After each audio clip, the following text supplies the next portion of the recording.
The widening gap between the quality of Premier League teams and the Championship sides has been a growing concern for English football fans for quite some time now. Football has always been a game of the people, uniting communities and inspiring dreams. But over recent years, it feels like the playing field is no longer level. And the root cause behind this is clear: mismanagement of money. The Premier League is the wealthiest football league in the world. Billions of pounds flow into it through TV deals, sponsorships, and global fan bases. On the other hand, the Championship, which is just one tier below, is forced to operate in a completely different financial reality. For newly promoted teams these days, the Premier League is less like a dream come true and more like a survival bowl. The gap between the two divisions has grown so vast that many promoted clubs are relegated within just a year or two. The three newly promoted teams from last year, Ipswich, Leicester and Southampton, are all favourites to get relegated in their very first season back. Last season it was the same story. Luton, Burnley and Sheffield United were relegated right after they got promoted to the top tier. But how did we get here, and why is it so hard for Championship clubs to break the cycle? Let's dive into the depths of this concern and try to find out what went wrong in the first place. We'll then propose a feasible solution to improve this growing problem.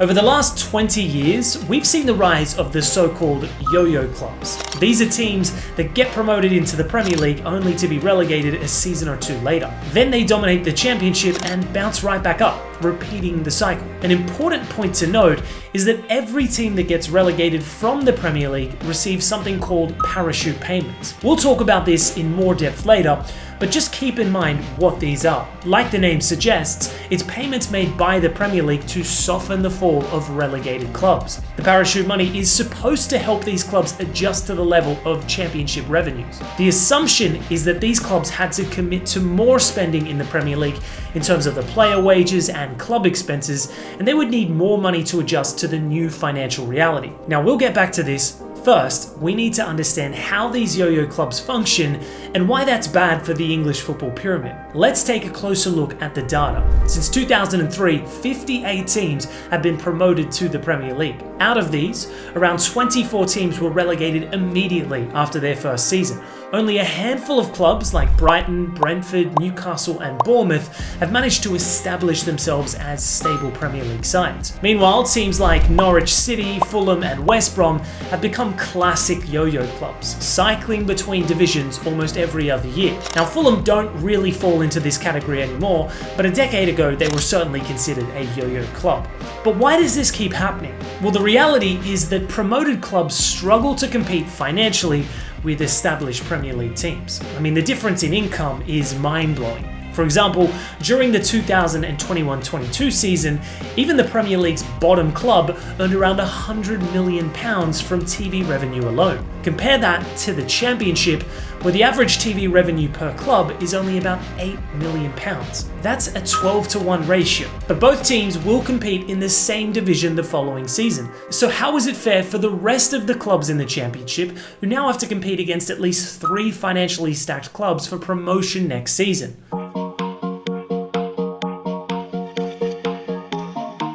There are several reasons why smaller clubs find it harder to make it in the Premier League. First and foremost, the financial disparity is staggering.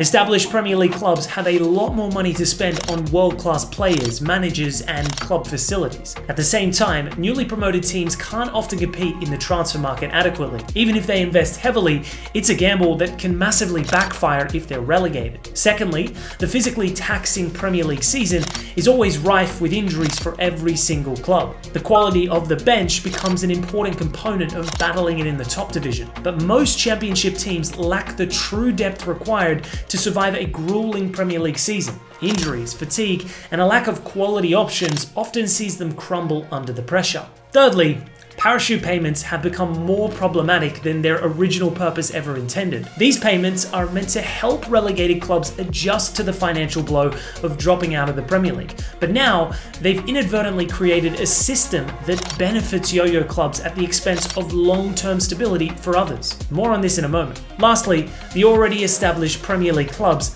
have a massive global fan base, which gives them additional income through merchandise and sponsorships. The newly promoted clubs can't compete with that kind of branding power. All of these problems have one common trait: the uneven distribution of revenue. Let's understand how.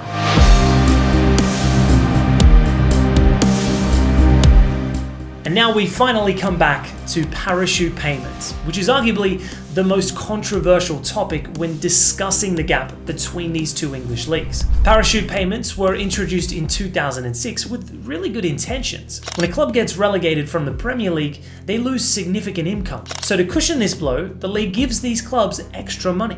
These payments are currently spread out over 3 years. Let's take an example to help you understand this better. Norwich City were relegated from the Premier League in 2022. In the first year after relegation, clubs received 55% of the Premier League's central distribution.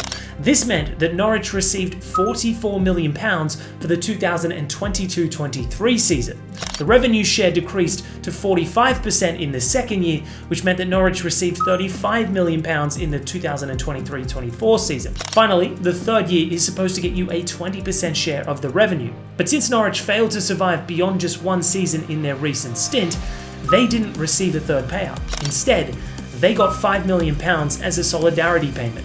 That's close to £84 million over 3 years for getting immediately relegated from the Premier League. All the while, the hard-working championship clubs who rely on clever transfers, cheap gems, and a resilient team spirit barely get a fraction of that amount. This system made sense initially. It allowed relegated clubs to honor existing contracts and avoid financial collapse.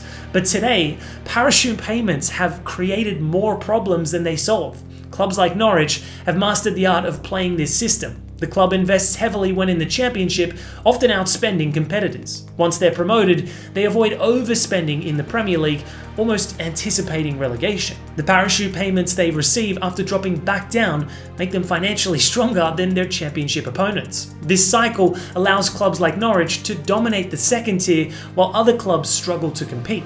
Now let's consider the other side, the clubs in the championship without parachute payments. These clubs face massive financial challenges. The average championship club operates at a loss. According to reports, championship clubs collectively lost over £300 million during the 2021-22 season. Some clubs are forced to gamble on promotion, spending well beyond their means to try and reach the lucrative Premier League. But if they fail, it can lead to financial ruin. Just look at Derby County's recent examples of what happens when clubs try to overreach in the championship. This financial disparity creates a vicious cycle. Clubs with parachute payments can afford to build stronger squads, while those without are left scrambling for scraps. To put things into further perspective, consider Burnley's finances. In the 2022-23 season, Burnley, a club benefiting from parachute payments, had a wage bill of £46 million.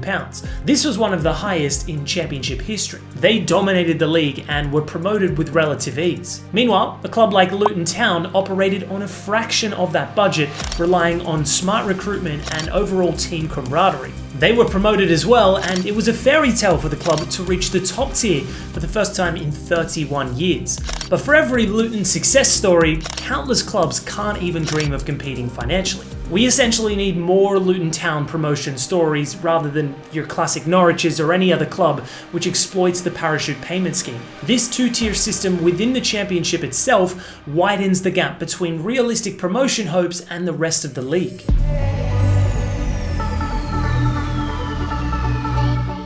The situation might seem bleak, but there are solutions. Here's what needs to change to bridge the gap. Most importantly, parachute payments need to be reformed. They should be more evenly distributed across the championship rather than concentrated within a few relegated clubs. This would reduce the advantage of yo-yo clubs and create a fairer playing field. Another outfield option is to possibly introduce a salary cap. The Championship could potentially benefit from wage caps to prevent clubs from overspending and falling into financial trouble, but these caps need to be reasonable to avoid stifling competitiveness. This will also help avoid a repeat of Derby County's misfortunes. The broadcast revenue has reached an insane level today, especially for English football. The Premier League could share a greater portion of its TV revenue with the Championship. This would help bridge the financial gap between the two leagues and give promoted clubs a better chance at survival. Stricter enforcement of financial fair play rules could prevent clubs from spending recklessly both in the Premier League and Championship. This proposed solution seems to be already getting implemented in English football. Lastly, the EFL and FA need to provide more financial and structural support to smaller clubs. This includes investment in grassroots football, better facilities, and youth development programs. This will help in organically growing English football talent instead of relying on wonder kids from abroad. Following this, the next question that needs to be asked is who is responsible for bringing about these changes. It will require collective action from the Premier League, EFL, the government, as well as the fans too. As the wealthiest league in the world, it does have a moral obligation to ensure the sustainability of the English football pyramid. Finally, pressure from fans and policymakers can push for reforms that prioritize the long-term health of the game over short-term profits. The gap between the Premier League and the Championship is one of English football's most pressing issues. Money has become the dividing line, turning some clubs into yo-yo giants while others struggle to stay afloat. But football is not just about money, it's about community, competition, and the thrill of the game. If we want to preserve these values, we need to act now. Let's ensure that football remains the beautiful game, but not just for the wealthy, for everyone. So what else can be done to make the playing field more level for the smaller clubs? Do you have any good suggestions? Let us know below.